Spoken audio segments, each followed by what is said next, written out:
Well, David Cameron, you're very welcome to the Live Lounge. Are you busy at the minute? Got much on? Well, a little bit busy. I've been to Bedford today. I've been down to Kingston in London with Boris, where we were doing a bit of finger painting. Nice. Total chaos. Okay. But great to be here in the Live Lounge. All Thank right. you for having me. No finger paints, I'm afraid, but plenty of questions. Let's crack on. Hi David, I'm Matisa, and 2 years ago I was homeless, and I was homeless for 6 months. I approached my local authority and was turned away. In fact, I was laughed at. Then and now there are thousands of young people going through the same experiences as me and turned away from their local authority because they're not considered as vulnerable enough. I would like to know, how can this be considered morally ethical, especially as over 1 million people used food banks last year, and what practices can you put in place to ensure that our next generation is encouraged and supported? Well, thanks, Matisse, for your question. I mean, first of all, we've got to house the homeless, and local authorities do have a duty to house people that can't find a room and find somewhere to go. But that's not happening. Well, that is happening in most cases. It needs to happen in every case.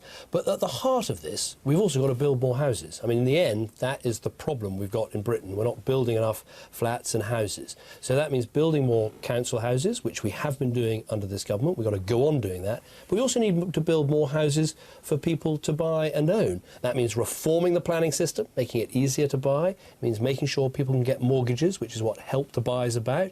And it's about helping people into those homes. So there's no easy solution. It's going to take time. We are building more houses, and then we've got to also help those people who are sleeping rough, and their numbers are down under this government. We've been getting people into shelters and then into homes. There's over 800,000 young people that actually approached the local authority and, like I said, was turned away as considered vulnerable, and that was in the last year alone. So we know what needs to be done, but it's not actually happening. Also, building houses is quite a long way down the line, isn't it? I think Matisa would like to hear something that might help her. Well, building houses is the long-term answer. The short-term answer is making sure local authorities do house those people who are vulnerable and need housing, and that's exactly what local authorities are meant to do. So why are we still feeling this pressure, and why are we still feeling and seeing homeless people on the street, and why are still young people experiencing this now? If we take the issue of people on the streets, actually the number of people sleeping rough has actually come down, and we've had this good initiative called No Second Night Out, which has been working with all the providers of homeless shelters and other temporary housing to try and make sure people don't spend a second night out. So we need to keep on. But it is still happening. How can you justify that? Well, I can't justify the fact that, you know, we want to find homes for people that need them, and that's why the number of rough sleepers is down. That's why actually homelessness has come down under this government. But we need to do more to build more houses. In the end, well, don't you think it would be an idea to actually have people that have had these experiences in the positions of power to actually make this change? Because currently we don't have these representatives in place. Wouldn't you agree? Well, I think we need in local authorities people who are really expert at knowing who needs the help the most. I see this in my own local authority as a constituency MP, seeing those people who have either become homeless or in danger of becoming homeless, and how we help them and how we give priority to those people that need the priority. And well-run local authorities do just that. But if you're saying, do we need to build more houses, build more flats? That's not what I'm saying. Well, we do. Oh, I'm sorry, I'm saying that. We do need to. We definitely need to do more of that. There's no doubt about that. Matisa, what you're saying, I think, is can David Cameron help you? Yes. And do you think he's reassured you that he can? Can I make one more point, one more go, because I can see you're looking a bit sceptical. In the end, we've got to ask ourselves, what is it that is making people homeless or in danger of being homeless in the first place? And that is really about helping people that could have something to do with a bunch of the other questions we're going to ask. Absolutely. I'm sure we'll come on to those things, but at the heart of it is making sure people can get work, making sure people can get a job. And under this government, we've got 2 million more people in work. And the best route out of poverty, the best way to avoid food bank usage, which was in your question, is to make sure more people get work, more people have a job. And that is happening under this government, and we need to keep that going. Well, sorry, Matisa, we are going to have to let someone else have a say. Let's have another question in the front row. Hi, so I'm Callum, and I'm a final year medical student at Newcastle University. You've promised a 7-day NHS, which is probably going to put a lot more workload onto GPs who are currently, you know, very overstretched. I want to know kind of, for me, myself, what does that mean? You think you're becoming a GP? Or I am thinking of becoming a GP myself, yeah. Good. What does that mean for me? What does that mean for the patients? And, you know, kind of, is it sustainable? 8,000 GPs, sorry, not 8,000 GPs, a third of GPs currently want to retire because of stress. Like, is this going to be something that's sustainable? Well, I think it's really important. I mean, in the end, what the health service is just so massively important in our country. It's the institution I think is one of the strongest and most important that we have. And patients want to be able to access that NHS 7 days a week. And I think the future for general practice is making sure that GP surgeries are open 7 days a week, 8 in the morning till 8 in the evening. Now, we haven't just talked about this. We've produced a fund which GP surgeries have been able to apply for in order to open 7 days a week. And something like 8 million people in our country now have access on a 7-day basis.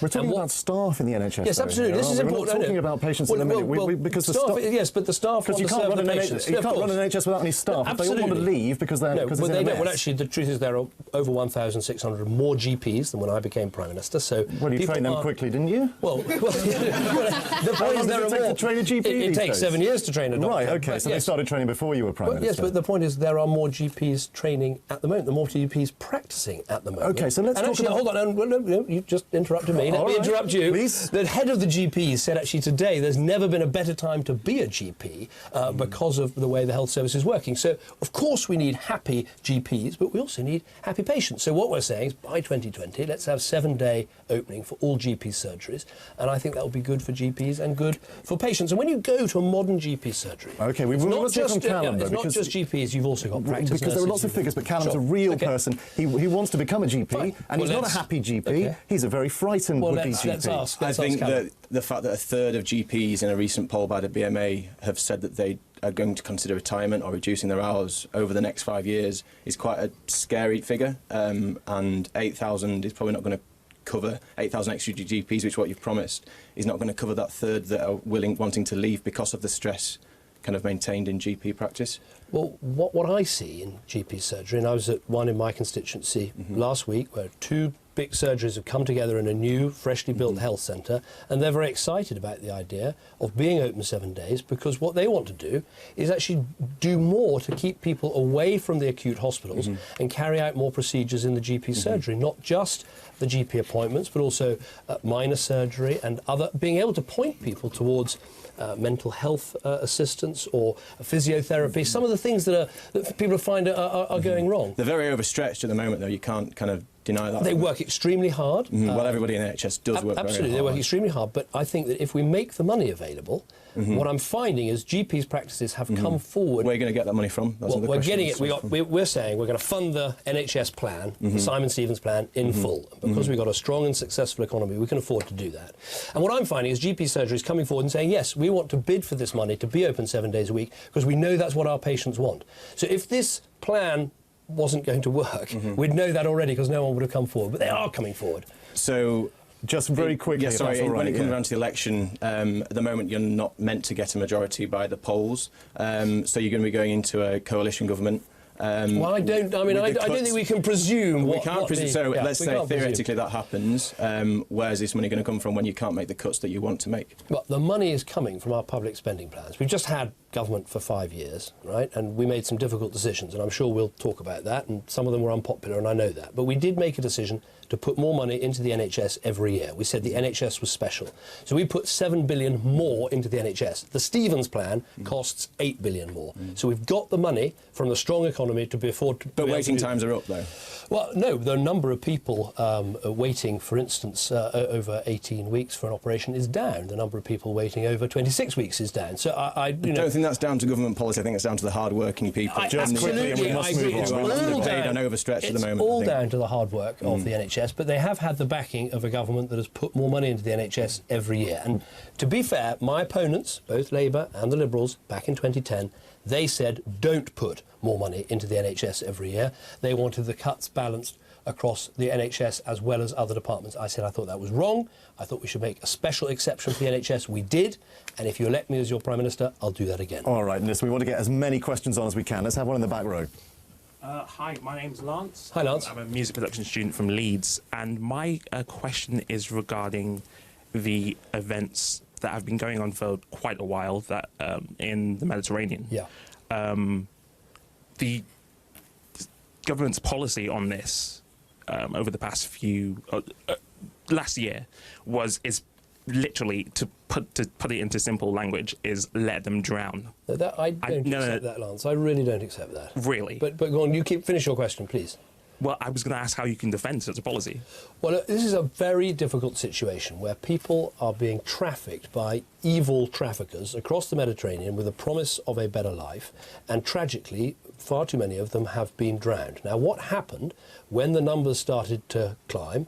The Italian government took the decision to introduce the so-called Mare Nostrum policy of search and rescue carried out by the Italian Navy. That was backed by the European Union.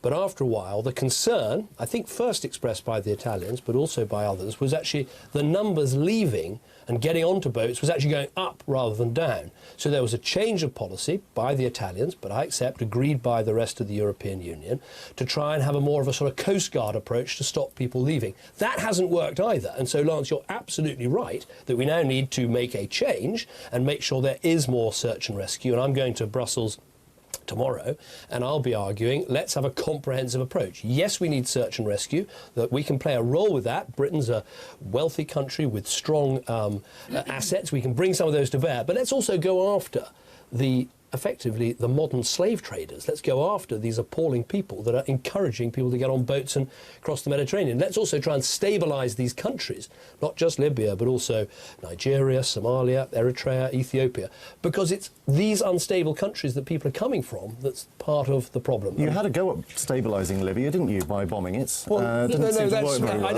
think that is fair. What we did, you just made a pretty inflammatory remark. Let me respond to that. Okay. Right? As Prime Minister, Colonel Gaddafi was herring down to Benghazi and promising to kill his own people like rats in a sewer.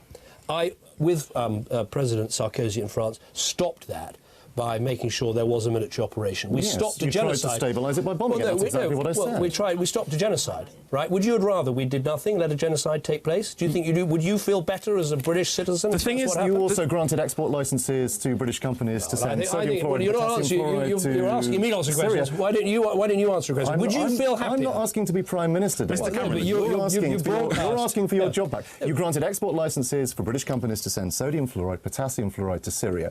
Aren't these crocodile tears about the Mediterranean when some of the situations these people are running from have been partly caused by British bombs and British chemicals? I just don't accept that.